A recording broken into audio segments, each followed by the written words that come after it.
Hi, my name is Elaine, and in today's video I have a beginner's guide to avoiding fast fashion.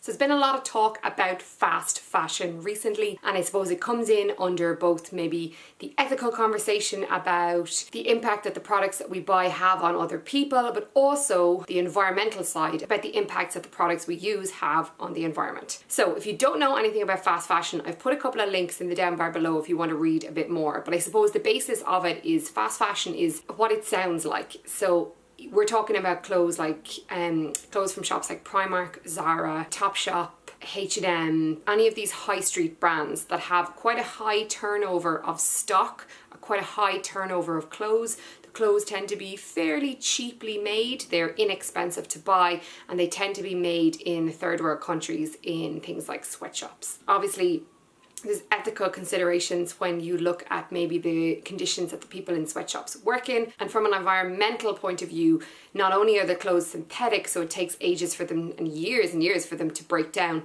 but also because they're cheaply made, because the fashion trends change so quickly, these clothes are designed to be worn for a bit and then discarded. So a lot of them end up in landfill, and then obviously because of the material that they're made from, they don't break down. So fast fashion is a huge problem. And in this video, I just want to give you some tips on how you can avoid it and how you can reduce your impact on the earth. Obviously, there are so many other things that I could be doing, and to be honest, if you really want to avoid it, you should just stop buying it altogether. But for me, for the money I'm making at the moment, for the stage I'm at in my life, I suppose it's harder for me right now, or I don't feel I'm in the position to fully give up buying in these shops. And the idea behind this video is that if you're like me and you're in that same position, I just want to give you some ideas of how to reduce your impact, but also how to, I suppose, not to make yourself feel bad if you do purchase from some of these shops. Like the dress I'm wearing is from New Look.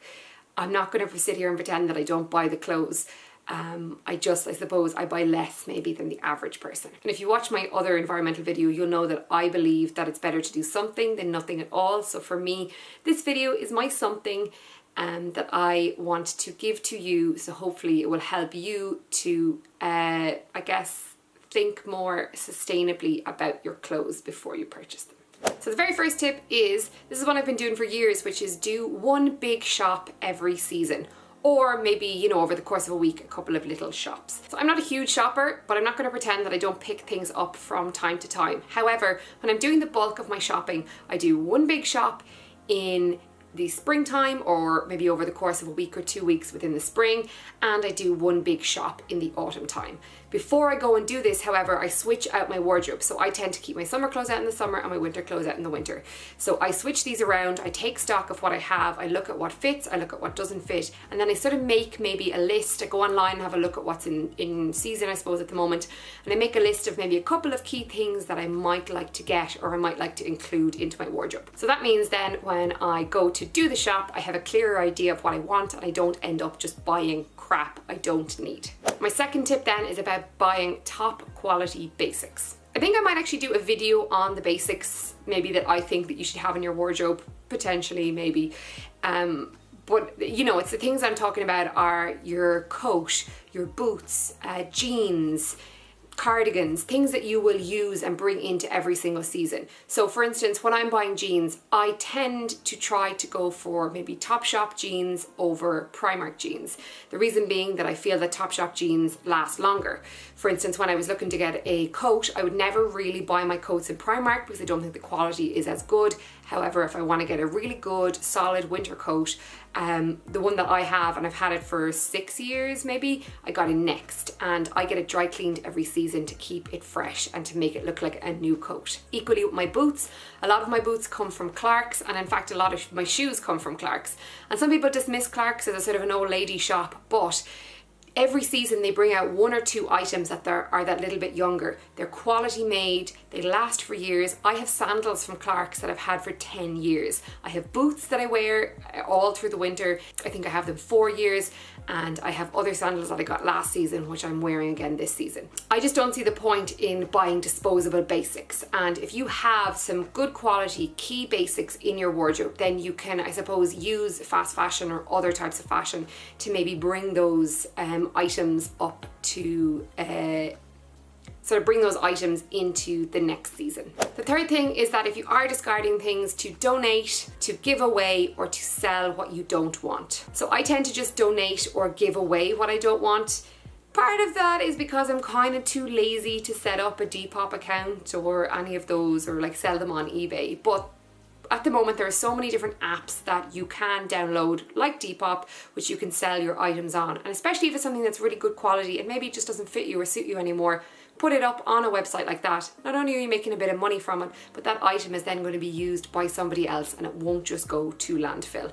Similarly, there's probably loads and loads of charity shops and vintage shops in the area that you live, so you can just drop your clothes in there. Or also, if I have some really good pieces that are just maybe not suiting me or don't fit me anymore, I tend to pass them on to one of my friends. She's a size smaller than me, so particularly if it's clothes that don't fit me, she will often get the wear out of them. And it's really nice to see her wearing the clothes maybe in a different way to the way that I used to wear them. The fourth thing then is to repair items where you can.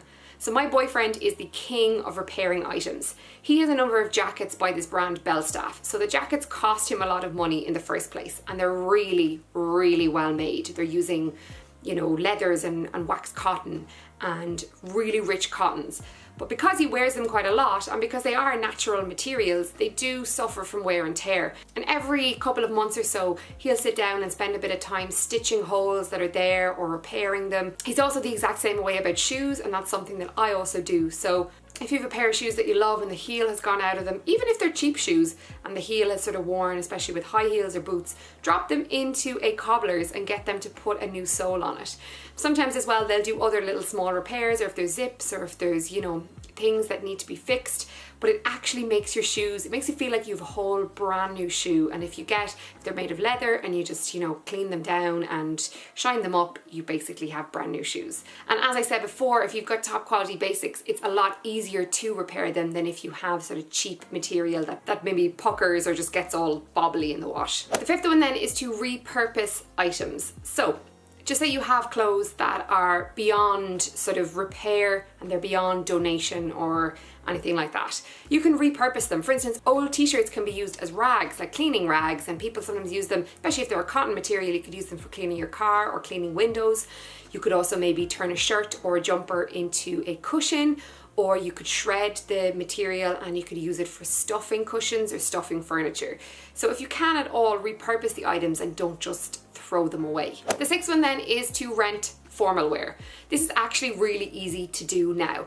Originally, you would have had to gone into maybe particular shops in your area that would have rented them to you. But now there's a lot of apps and a lot of websites that allow you to rent items. For instance, there's this one called Rent the Runway, which I think is they're moving an office into Galway in the west of Ireland, which is how I found out about them. But they allow you to literally rent the runway, to rent designer gowns. There's also another one I found which I think is called New Wardrobe, which again, for a small fee, you can rent items. And of course, your old reliables, like going into shops in your area. You know, when I think about this, it's if you're going to a wedding and you need to wear, a man needs to wear a tux, he goes and rents a tux, but we tend to go out and buy an entire outfit. So if you can at all, instead of buying the outfit, maybe you see, can you rent it? It's more sustainable for the environment and it might be a little bit cheaper. Then the seventh one is if you can't rent the formal wear, make sure that you're buying it with the intention of wearing it more than once. For most of us who aren't celebrities, and even if you are a celebrity, it doesn't matter if you wear the same item a number of times. So last year I had the pleasure of going to 3 weddings and 1 award ceremony. And as it was the year that we were renovating and we bought our house, I wanted to take not only the stress out of it, but also the financial burden out of it. So in about February, March, me and my mom went on a shopping expedition and I bought an outfit. It was a white, creamy kind of lace top, and then it's a 2-piece and a green skirt, full skirt. And I wore it to all of those events. Thankfully for me, none of the events crossed over and none of the people crossed over. So every time I went to the wedding, it was basically like I was wearing a new outfit. I wore it in March, I wore it in April, I wore it in July, and I wore it in October. And I didn't really care if there was photographs of me up online because I felt so comfortable and so pretty in that outfit.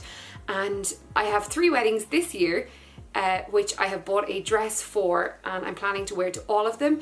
2 of them are summer weddings, and the colour that the dress is will work for both. So the 2 summer weddings, I'm going to wear it maybe with a gold shoe, and then for the winter wedding, I think I'll probably wear it with a black shoe and some black accessories. But this is something that I just think is excellent. You can also, I suppose, borrow from your friends, but I think if you have to buy, just make sure it's something that you can wear over and over again. And maybe you might have 3 different types of wedding outfit, and you can just keep using them and recycling them. And especially if it's something like a 2-piece, you could just change up the top, use the skirt again, and away you go. The 8th one then should probably be my first tip, but it's not something that I do enough, and that is shopping in second-hand stores. So charity shops, vintage shops, anything that sells second-hand clothing. The fashion that is around at the moment has taken inspiration from fashion of years gone by. So things like mom jeans, chances are if you go into a charity shop or into a vintage shop, you should be able to find authentic Levi's mom jeans.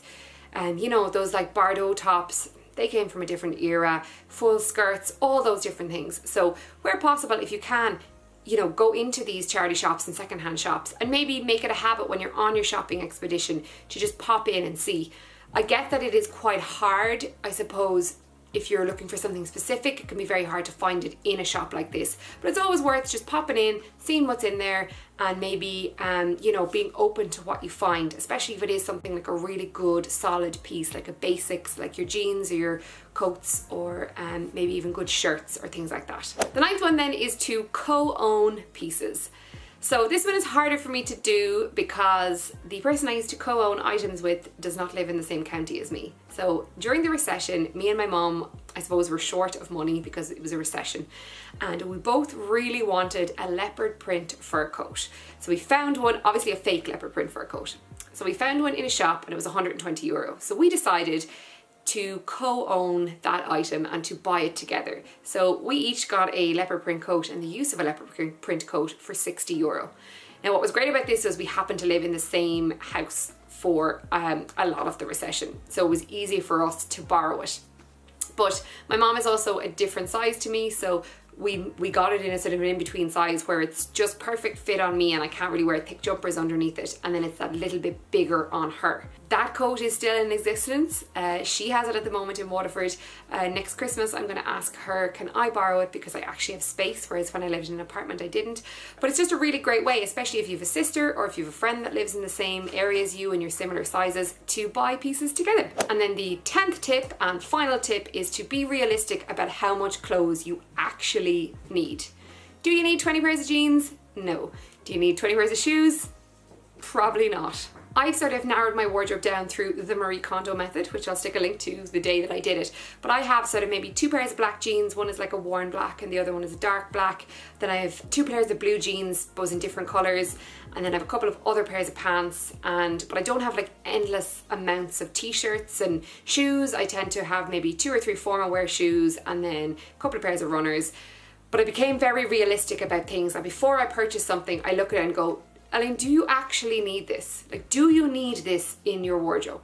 And for instance, with this dress, I actually needed it. Well, I mean, who really needs all these clothes? But I did need it because I knew that it was a comfortable dress and it was something that was work appropriate if the weather gets warmer, and I did not have anything like it in my wardrobe. So it's just being realistic. Be realistic about the amount of clothes that you have and the amount of clothes that you need, and that should also help you to cut down on needless spending and buying stuff you don't need. And that's it. That is it for today's video. I just want to apologise for how dark the background's gotten. It's so horrendous weather outside. It is summertime. It shouldn't be like this, but there's thunder and lightning and torrential rain and the clouds are really dark and it feels like it's nighttime, even though it's actually only 5 to 5 and sunset I don't think is until about 10 o'clock tonight. Yeah. So I'm really sorry about that. I know that I'm a bit like, it's just a really dark background. Not a huge amount I could do because it only happened during it, so I just want to apologise for that. But if you did like this video, or if you have any other tips for fast fashion, please leave comments in the down bar below. Give this video a thumbs up, and of course click the subscribe button if you want to stay up to date. And yeah, that's it. I'll be back with another video next Sunday. Thanks for watching.